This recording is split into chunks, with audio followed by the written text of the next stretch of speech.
Imagine the thrill of a fighter who hasn't tasted victory in the octagon for over 3 years finally reclaiming his glory, not in the UFC, but in the raw, unscripted world of professional wrestling.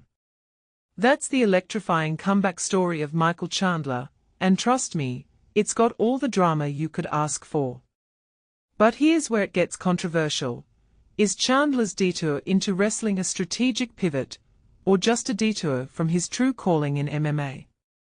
Stick around, because most people miss how this move ties into his legendary rivalry with Conor McGregor, and the potential for a showdown that's been teased for years.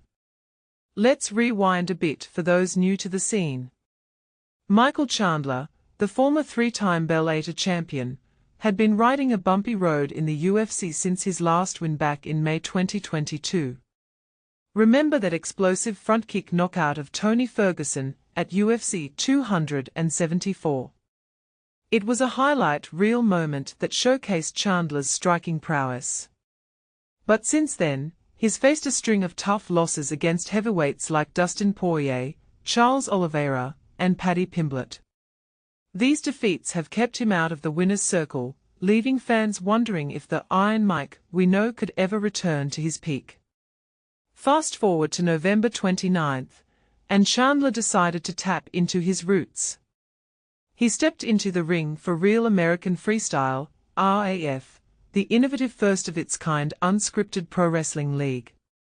For beginners, think of RAF as a hybrid sport where former MMA stars blend their fight skills with wrestling moves, creating unpredictable, high-stakes matches without a script, kind of like a real-life drama unfolding in real time.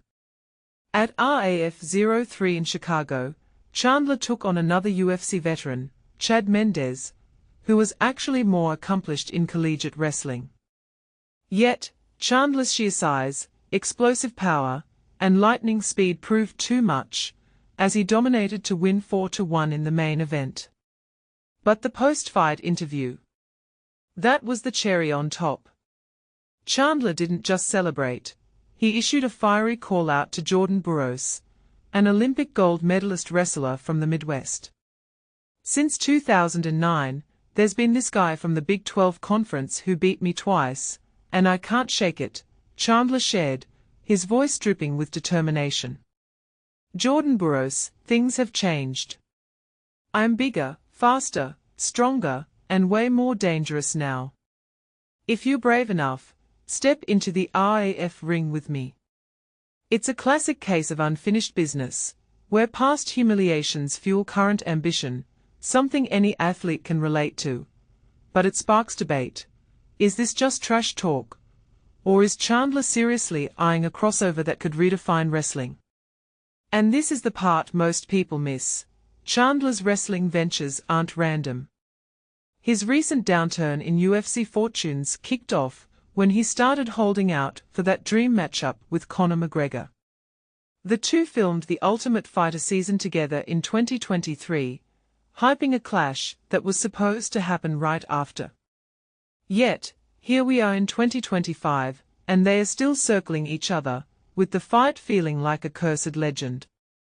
Both have publicly stated they want to headline the historic UFC White House event in June 2026, a once-in-a-lifetime spectacle in MMA.